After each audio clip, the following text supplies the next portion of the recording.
നിന്റെ അച്ഛനൊക്കെ എത്ര 10-20 കഴിക്കുമോ? പാത്രത്തിൽ കൈ വയ്ക്കാൻ സ്ഥലമില്ലല്ലോ.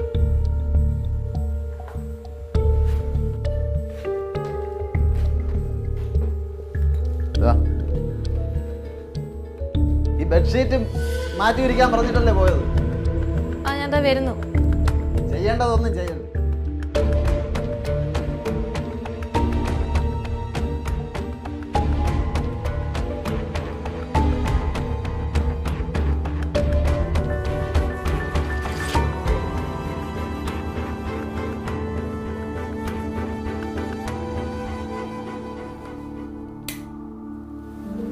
നീ കിടന്നില്ലേ?